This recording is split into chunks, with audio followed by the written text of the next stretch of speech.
Marana is writing, but our game number 1 of Tundra versus OG is about to get underway. Avery, we were talking before about some of the stories coming into this matchup.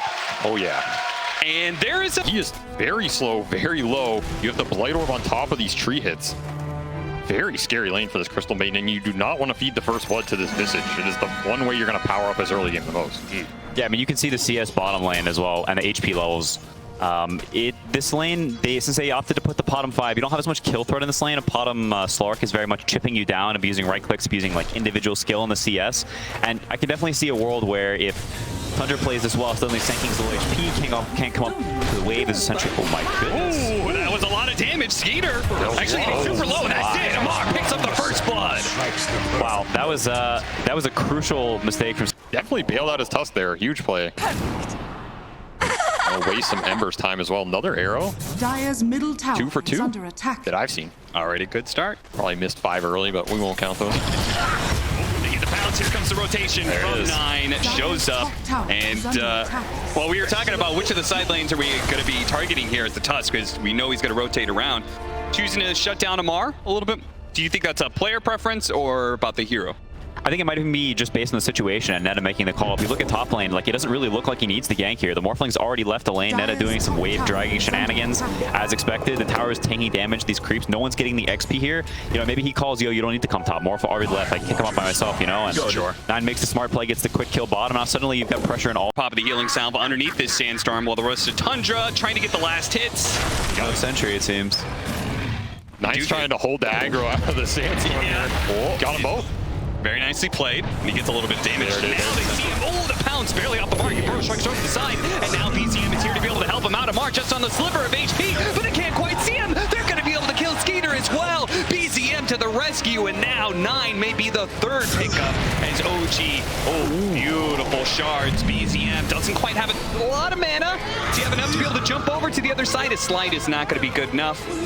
He has plenty of remnants, but the mana is the real issue. They fed him some mangoes. Not good enough, though. Great fight for OG. I mean, you were talking about enabling the Sand King, getting him to blink. If Sand King dies and you lose that stack, you're absolutely screwed going into this mid game. Now they have a very good fighting chance to get the Sand King online, push towards this Maelstrom on Ember, who again, who's having the best game in this game right now? It's BZM.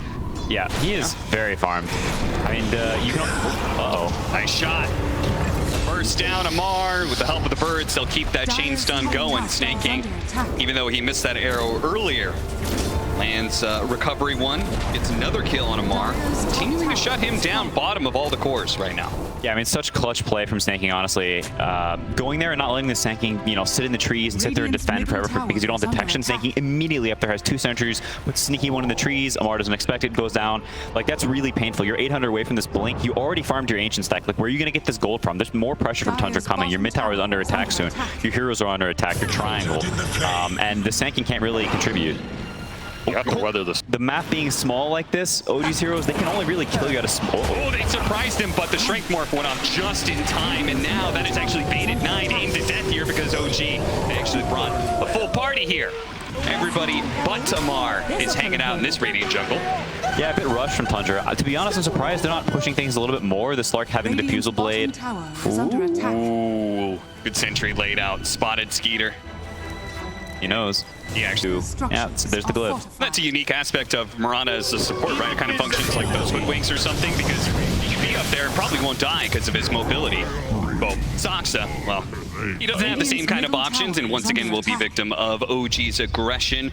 They're immediately going to smoke up afterwards here, but it was underneath the high ground ward. Yeah, he's going to break it. 9, good job there. Breaking a bit of the smoke. OG. You know they've been spotted, but yeah, they're still going to go for that mid tower regardless. It's low. There's a glyph here. Free pick off on Misha, but here's going to be the jump in from BZM. He's getting caught by the birds, perhaps. The Morphling cut out of mana. Needed to go for Snake King, gets burned out of all of his mana. They land the pounce there as well, and 33 is full health. Here comes the Epicenter, and Misha with a great ultimate as well. There! It stops the Epicenter. No chance for Amar. A toss back from Saksa. What a hit with the avalanche shots combination, bringing everybody low, and Tundra just got to clean through the OG heroes. Man, what an arrow to stop that Epicenter. So much damage to gate in the fight. OG cannot clean it up. I'm not sure they were going to be close with that Wraith Pack down and put already on this Visage, but absolute disaster. BZM just getting his mana burn on the jump too. He just remnants straight into birds, and Skeeter sitting there like pressured. Like, you see the way Ember remnants in there. Like, it's very like, we're losing. We need to make something happen. I need to catch a guy. Pounce immediately afterwards. Manta trying to dodge a little bit of damage. He does manage to get the slight jump away just in time. The Pounce faded, but 9 is just able to go for the next hero. Taiga, he was there to try and help out BZM and may have been able to do something, but OG in this game won. the lead's going to build here. The one thing about OG is this team is very good at stalling games. Like, they understand that they are a very strong late game team. Between the three cores, synergizing the late game fights with the net worth they can bring out. I've seen them take fights from 20k down like it was nothing. The thing they have to keep in mind is you're playing against a Slark Piranha lineup. So one, you have this Moonlight that can move people around very fast, set up a lot easier. You cannot sentry everything down your throat. Nice. Good toss back. I mean, he just has so many setups, right? If he tossed him straight up in the air, it would have been an arrow. He tosses him over to the Skeeter to allow the Pounce to land.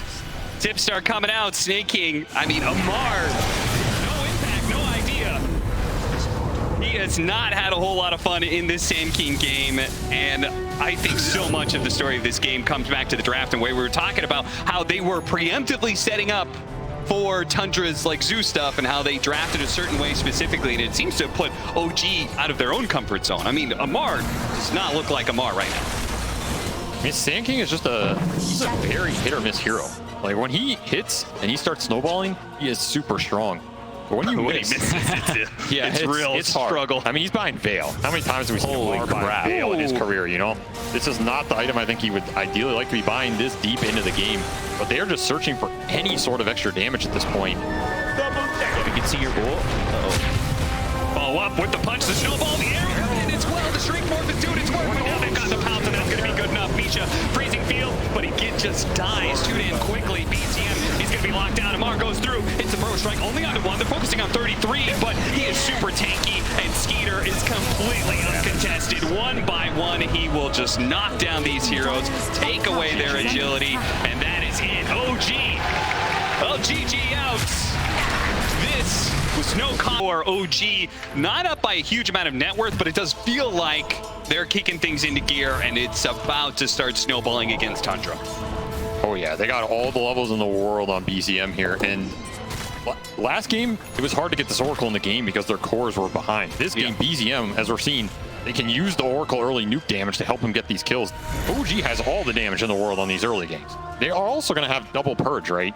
You have Fortune's End, you have Timbersaw rushing Yules. It's another interaction that makes the game hard for 9. He's not just going to have free bulldoze going in, charging, getting the connection, and dealing the damage. You get Yules once, you get purged once. Dire are scanning. Sanaba. Check in with the teams there for a second, just seeing what they're up to, and it feels like OG, they're feeling pretty good about the game. They do have Tundra. They are going to have to start making some moves, and Skeeter, once again, is going to try and get involved here. As he's going to go infest inside of 9. They're going to try and set this up. 9 actually popping out of that smoke. Taiga's already here as well. They're going to start scouting things behind the tower. They're going to go for Amar, but Taiga is behind him. They need to be able to address this Oracle and kill him quickly. They get that fast kill, and now Amar, let's see if they can chase him down.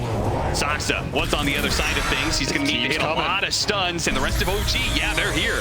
Amar turning around with the Chakra, the Moonlight Shadow, allows them to get on top of BZM. Oh, they didn't have any detection. They didn't expect this one. Even with the arrow coming, it's not needed. They just bursted down that Primal Beast. Where was all that damage? Is the Life Stealer just pumping out a lot of damage on that Primal Beast? Yeah, apparently so. I mean, I think this Timber TP bottom maybe looks a lot better than it actually was. I think if you compare it to like the games where this TP feels extremely powerful, there's not that much pressure on the next top. You see him just pour top and he just runs all the way down the lane. And the way this Timber is bottom, like, it's not like Tundra's forced to go there. They're not getting squeezed elsewhere, you know? So he's sitting there and he's not really pressuring much. He's delaying the tower some, sure, but at any point, Tundra has the map sorted themselves. They can make this move there, and it's a bit awkward for OG. Yeah, they're trying to run it back and get the punish without the numbers. Core commitment for OG. Zaxa trying to intercept. It was a good echo, but unfortunately, it just doesn't have the damage. Doesn't have the levels, no aftershock, or just level 1 rather. So he's probably going to get chased down as well, and Snaking just has to fully abandon this bottom lane. OG showing up in force. I think that was the type of skirmish they were looking for. Right? It has to connect between Amar and BZM, being those frontliners, getting in there, setting up the fight. Like you said, Skeeter does get to push this top lane all the way to the tier 1. He will enjoy this time, and he's catapulting up the net worth. Uragi not far behind though. He got tier 1 mid on his own during all of that fighting. Pretty big objective. Where they really lack the damage to deal with this PL. Comes the charge. Don't even need to use the ultimate for BZM. Once again, Snakey's just going to the lanes that I think nobody else really wants to go to. And occasionally he'll take a death or two, but he's just trying to get something out of this. 33. They want this. Oh, no! Knocked to the low ground. Got knocked to the low ground, and Misha pursues after him. Oh, that wasn't what you wanted whatsoever. I wonder if Misha had the idea that, like, don't worry, this smoke hit a really nice lane ward, but if the smoke breaks right here, he's going to go for it. Fisher jumps right in. Echo, half health already, but the damage still isn't there. They need more fall from the rest of the team. Skinner's trying to do what he can, but the false promise has already gone out on Uragi. Uragi's going to go back in. He needs that Aegis. Wants to be able to pick it up. And then stabs it away. Now grabs up the Lifestealer, slams it down to the ground, and he's dead. Misha, he's going to fall, but the fight is won, and Tundra are on the retreat. 33 going to be chased down by BZM. Big bad primal beast slows him down, and they're going to just keep the vision. 33 has no way out of this one, I think. Slowly but surely, they're going to catch up to him. They're going to work him down, and that is going to be 3 heroes dying, and the Aegis picked up for OG. What a turn that could have been if only Tundra had been there with more heroes. Zaxa hit the entry, but there was no follow-up. Huge amount of damage on that jump. That's the power of the Oracle, though. Keeps those cores alive, and more importantly, it's not BZM going down first. It means he gets free spells, free BKB this time, no misclicks or any bad clicks that fight, gets the Aegis snatch as well. Yeah, that's what the Zoomer hands are in a comfortable position. The Zoomer hands come in handy. It's crazy how much impact these fights where everyone is just clicking Roche and somebody clicks it first. Like, it has such a giant impact on the game. Maybe if Nakes takes that, the fight swings the other way, but they're now suddenly Tundra sort of in that position where they really don't want to take that fight. Shout out to BZM for that positioning there. And being able to charge back in was super important. Dire's middle tower is under even attack. Misha is just staying alive. The damage from Tundra is pretty discreet. You have your spells you throw out, the fissure, the charge. They live through that, gives PL the turn.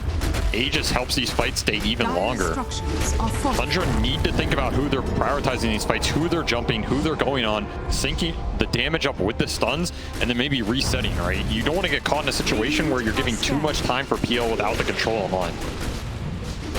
Maybe the one upside is Aegis is not on that Phantom Lancer. Yeah. The sieging is a bit worse from OG, but that said, I don't think Uragi's too scary. BZM definitely isn't. No, he is not scared at all. They're going to once again do the turnaround with a Fissure and put some damage onto him. But of course, not only does he have Oracle, he's got the Aegis, he's got a BKB. Charge from behind. Himself out there. Ooh, interesting. Managed gets 2. The most important hero, Oracle, dies first, and Misha's going to fall too. BZM has already lost his Aegis. Tundra, this charge in from 9 may have just set them up for a fantastic team fight. The second part is going to get the charge on through. Doesn't actually hit the real Phantom Lancer, but the charge comes in from BZM this time with the onslaught. He's going to go for the BKB build up on those items, but if you don't get to that point, you just become another support perhaps.